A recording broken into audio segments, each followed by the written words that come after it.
IPL 2025లో RCB లెక్కలు మారుస్తూ పోతోంది.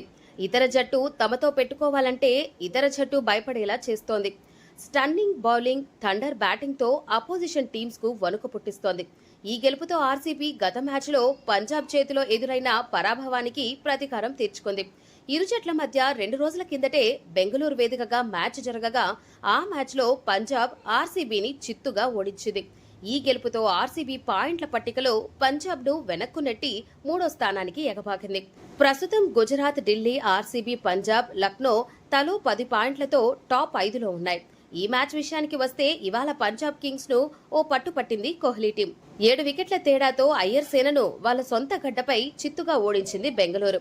ఆ టీం సంధించిన 157 పరుగుల టార్గెట్ ను ఇంకో 7 బంతులు ఉండగానే ఉఫ్మని ఊదిపారేస్తుంది. కింగ్ కోహ్లీ చివరి వరకు స్తంభంలా నిలబడిపోయాడు. తన టీంను గెలుపు తీరాలకు చేర్చే వరకు అతడు విశ్రమించలేదు. దేవ్దత్ పడిక్కల్ మెరుపు ఇన్నింగ్స్తో చెలరేగాడు. 5 బౌండరీలు, 4 సిక్స్లతో పంజాబ్ బౌలర్లకు హడలెత్తించాడు లెఫ్ట్ బ్యాటర్. కోహ్లీ పడిక్కల్ జోడీ రెండో వికెట్కు ఏకంగా 103 పరుగుల భాగస్వామ్యం జోడించారు. ఇది మ్యాచ్ విన్నింగ్ పార్ట్నర్షిప్ గా చెప్పాలి.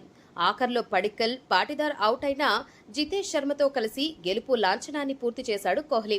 ఈ విజయంతో ఆర్సీబీ పాయింట్స్ టేబుల్ ను షేక్ చేసింది. ఏకంగా 3వ స్థానానికి ఎగబాకింది బెంగళూరు.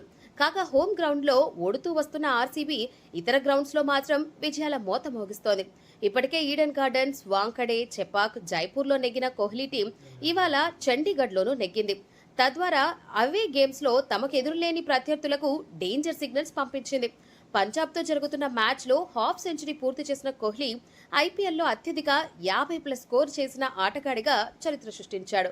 ఐపీఎల్లో విరాట్ ఇప్పటి వరకు 67 50+ స్కోర్లు చేశాడు. ఇందులో 59 హాఫ్ సెంచరీలు, 8 సెంచరీలు ఉన్నాయి.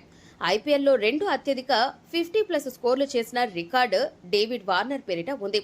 వార్నర్ 66 50+ స్కోర్లు చేశాడు. ఇందులో 62 హాఫ్ సెంచరీలు, 4 సెంచరీలు ఉన్నాయి.